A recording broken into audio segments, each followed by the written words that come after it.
তো আমি জানি এই পৃথিবীতে প্রত্যেক মানুষই নিজের মতো করে কোনো না কোনো লড়াই করছে। বাইরে থেকে হয়তো সবকিছু স্বাভাবিক দেখায়, কিন্তু ভেতরের গল্পটা শুধু সেই মানুষটাই জানে।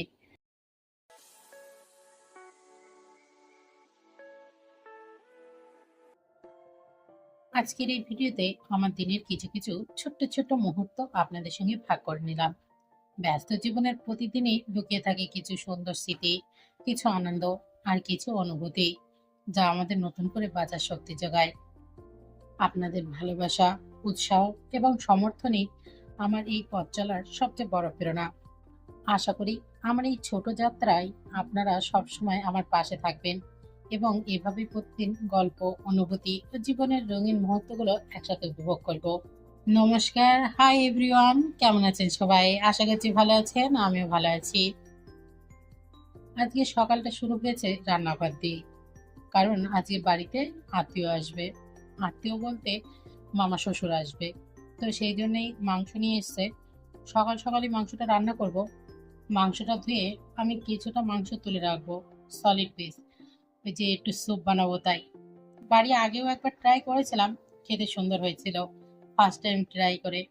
তো সেটাই আবার ট্রাই করব, দেখি কবে করি, সেদিন আপনাদের সাথেও শেয়ার করব। কারণ শোকেন খেয়ে ডিউটিতে চলে যাবে।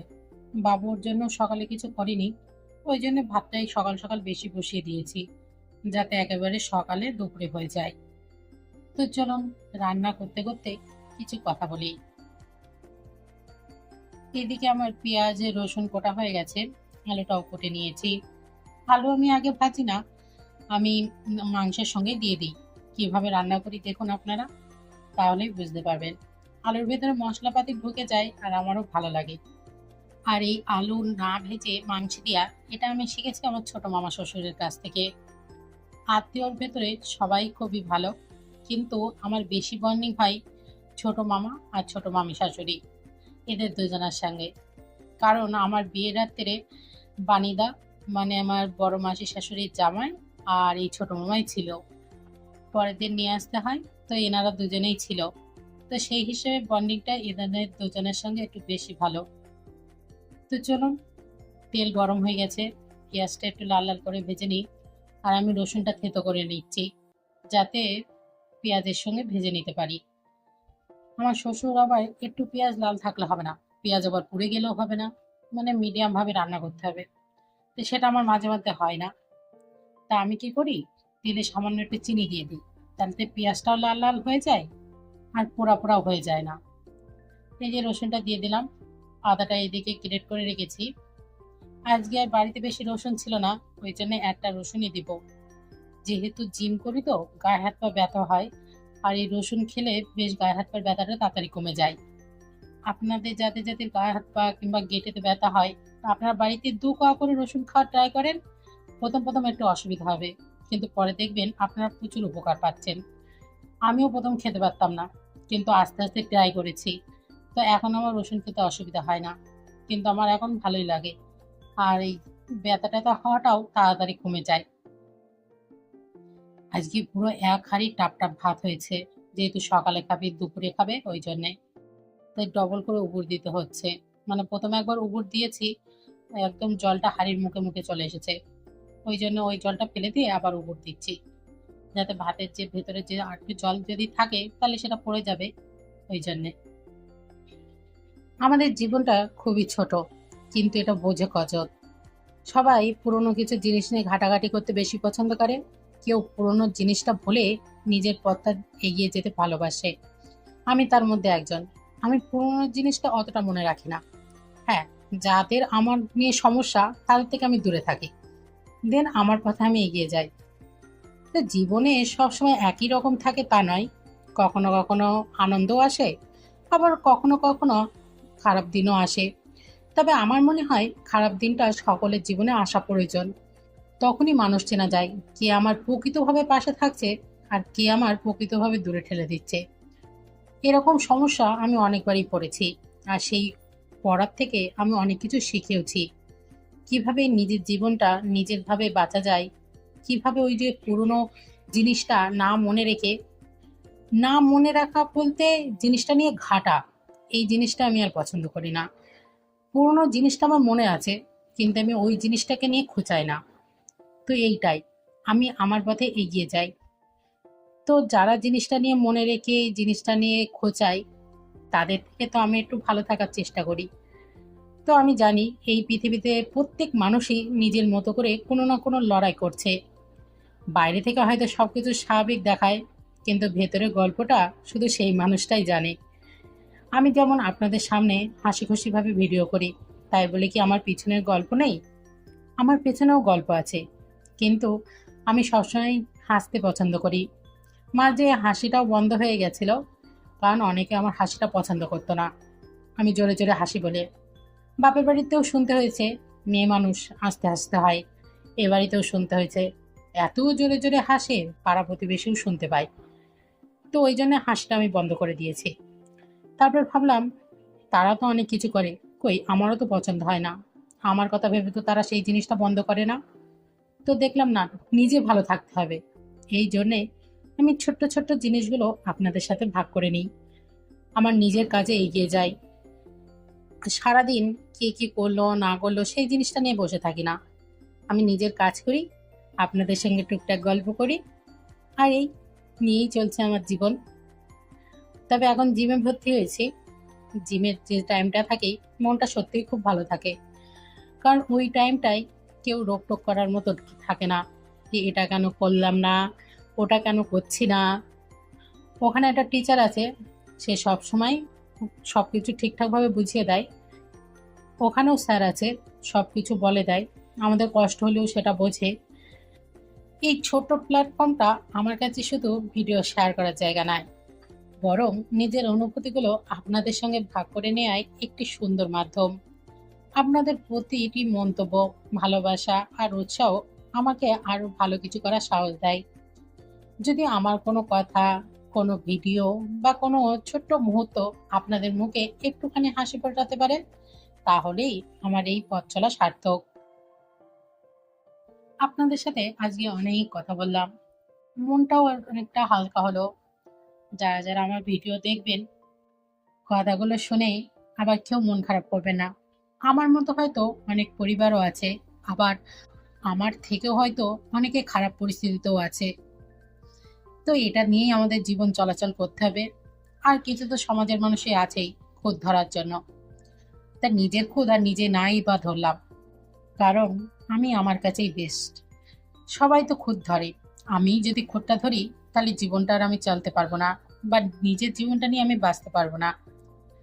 তো চলুন, আপনাদের সঙ্গে কথা বলতে বলতে আজকে আমার অনেকটা রান্নাই এগিয়ে গেল।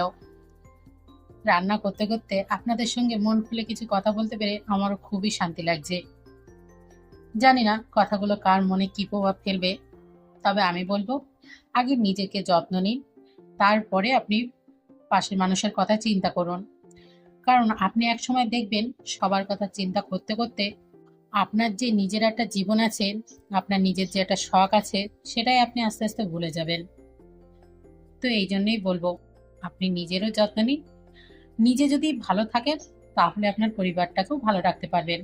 আর নিজে যদি খারাপ থাকেন, আপনার পরিবারটাকেও ভালো রাখতে পারবেন না। তখন কিন্তু কেউ পরিবারের দোষ দেবে না, তখন কিন্তু দোষটা আপনারই হয়ে যাবে। তো এটাই হলো জীবন। এইভাবে আমার জীবনটাও হয়েছে, তো আমি সেই জীবন থেকে শিখেছি।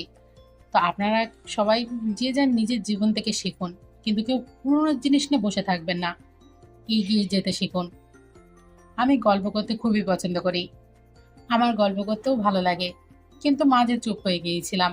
কিন্তু এখন আবার আপনাদের সাথে ভিডিওর মাধ্যমে গল্প করতে পারছি, এটাই তো শান্তি না?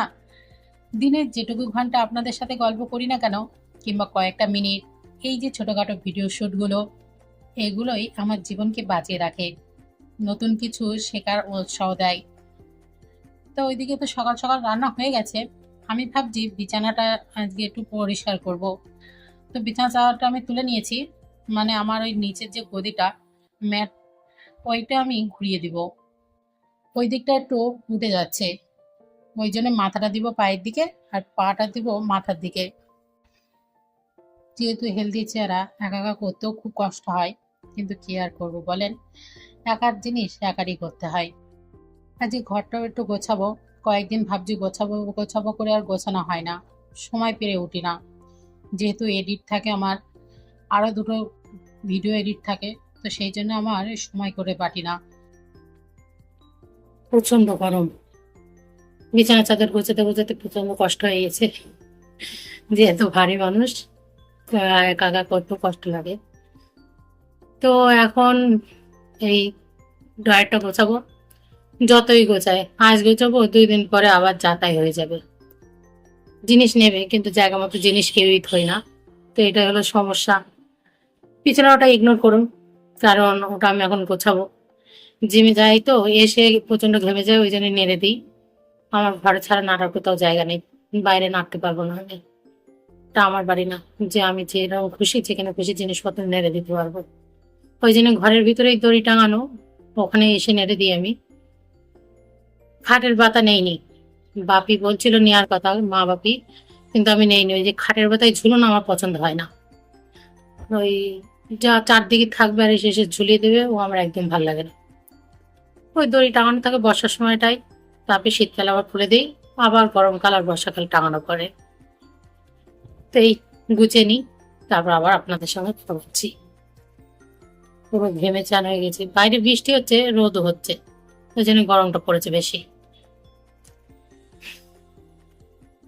আজকে যেহেতু সময় আছে, আর সকাল থেকে বৃষ্টি হচ্ছে, আর সকালে এক পদ রান্নাও হয়ে গেছে, এক পদ না 2 পদ ভাতটাও হয়ে গেছে, তো ওই জন্য ভাবলাম আজকে গরম পড়ুক আর কষ্টই হোক, আজকে ঘরটা একটু গোছাবো। কিন্তু এই ঘর গুছিয়েও কোনো লাভ নেই, এক্ষুনি গোছাবো, আবার রাতের ভেতরে দেখবো যে একটা জিনিস নিতে গিয়ে 4টে জিনিস বের করে থুয়ে দিয়েছে। ওই জন্য মাঝে মধ্যে মনে হয় না যে একটু গোছটা গোছাই। তো চলো, আপনাদের সাথে কথা বলতে বলতে ঘরটাও প্রায় হাফ গোছানো হয়ে গেছে, খাটের গদি টদিগুলো পেতে দিয়েছি। ঘর গোছাতে গোছাতে আপনাদের সাথেও কতগুলো কথা শেয়ার করে নিলাম। ভালো লাগে আপনাদের সাথে কথা বলতে। জানি না আমার শুভাকাঙ্ক্ষী কতজন এখানে আছে বা কতজন আমার কথাগুলো শুনছে। ভালো লাগলে প্লিজ বলবেন, আর যদি আপনাদের কোনো মন্তব্য থাকে তাও বলবেন। জীবনে ভালো মন্দ নিয়েই কিন্তু আমাদের জীবনটা চালাতে হয়। তাই যে ভিডিওটা শুনছেন সে একটু কিছু কমেন্ট করে যাবেন। কমেন্টটাই হচ্ছে মানুষের জীবনের পরবর্তী ভিডিও বানানোর উৎসাহ। আমার ঘর গোছানো কমপ্লিট, এবার যাব একটু রেস্ট নিয়ে চান করতে। আজকে যেহেতু বাড়িতে মামা শ্বশুর আসবে, তাই ভাবলাম একটা নতুন নাইটি বের করে পরি। এই যে নাইটিটা কেমন লাগছে বলবেন। যখন কিনেছিলাম তখন অত খেয়াল করিনি, কিন্তু পরে দেখছি এটা ফেব্রিকের প্রিন্ট। ফেব্রিকের প্রিন্ট হলে বেশি দিন যায় না, এই প্রিন্টগুলো সব উঠে যায়। এটাই ভালো লাগছে না পরার পরে, আমি ভাবছি এটা তো সে উঠেই যাবে। এখন বিকালবেলা, মামার আর মা বাইরে বসে রয়েছে, তাই ভাবলাম একটু পেয়ারা কেটে দিয়ে আসি। আজকের ভিডিওটা এখানেই শেষ করছি। ভালো থাকবেন, সুস্থ থাকবেন।